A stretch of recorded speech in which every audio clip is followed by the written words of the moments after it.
To land on a moving airfield at sea, most jets need a wire. To take off, they need a catapult. This jet needs neither. It bends 40,000 pounds of thrust to its will, making it one of the most versatile and complex warplanes ever built. This is the story of Britain's F-35B Lightning. It's a stealth fighter that can melt away from radar, a flying supercomputer that sees from miles in every direction, and a warplane that can stop in mid-air and land like a helicopter. We'll explore the engineering that lets it defy gravity and meet the pilots who wear a helmet that lets them see straight through the floor of their own cockpit. This is the complete story of the technology, the squadrons, and the strategy packed into the UK's most advanced combat jet.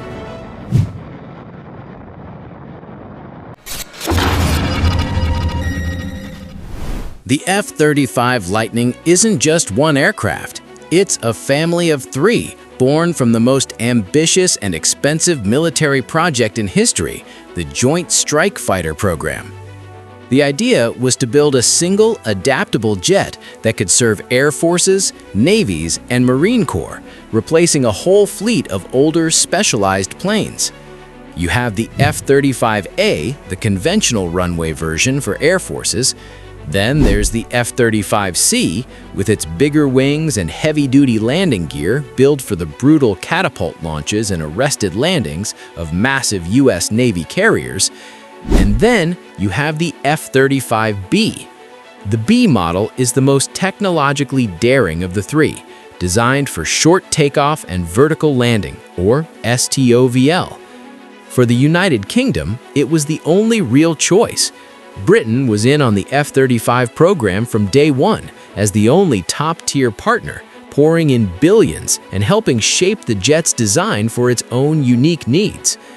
Those needs were centered around a new generation of aircraft carriers, HMS Queen Elizabeth and HMS Prince of Wales, designed without the catapults and wires of their American cousins.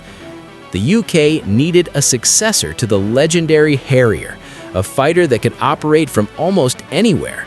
The F-35B was the answer, a fifth-generation stealth fighter with a bit of a British accent at its very core. So, how do you get a fully loaded supersonic stealth fighter to leap off a ship in a few hundred feet and then land vertically on its pitching deck?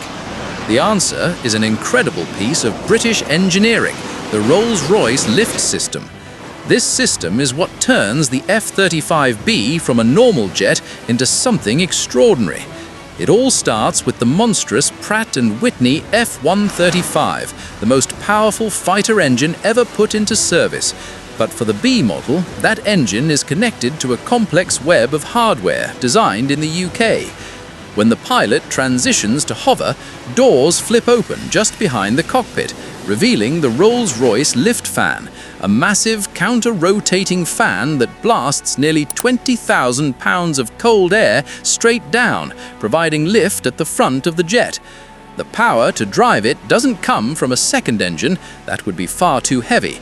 Instead, it's channeled directly from the main F-135 engine through a clutch and driveshaft system, delivering an astonishing 29,000 horsepower. But that's only half the story. All that force at the front would just flip the plane over. To balance it out, the rear engine nozzle performs a mechanical ballet. The three-bearing swivel module, or 3BSM, is an engineering masterpiece that can pivot the engine's 18,000 pounds of hot thrust downward 95 degrees in just 2.5 seconds.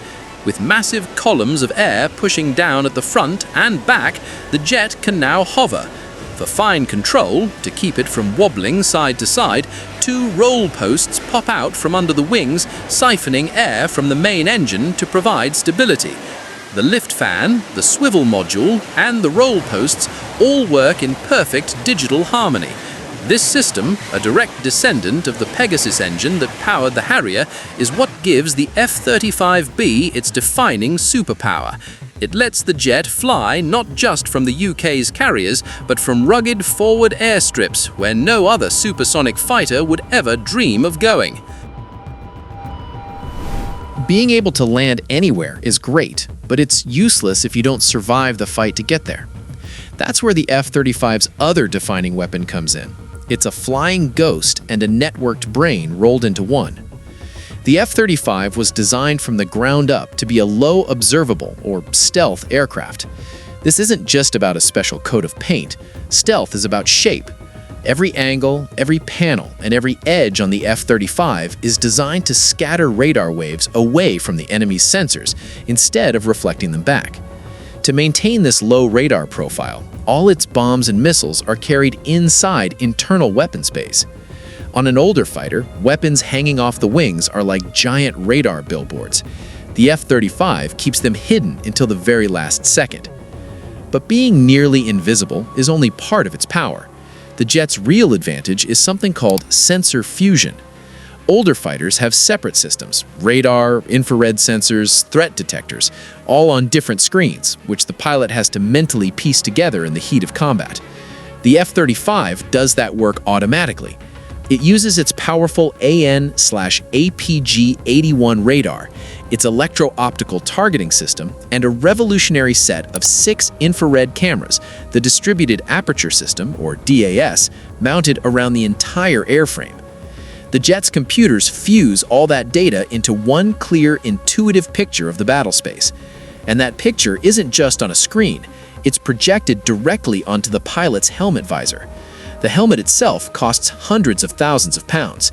It shows airspeed, altitude, targets, and threats in real time. It even overlays the live infrared feed from the DAS cameras, letting the pilot literally look through the floor of the cockpit and see the world below. This complete awareness means an F-35 pilot can spot an enemy long before they are spotted, share that target data with friendly forces, and own the engagement from start to finish.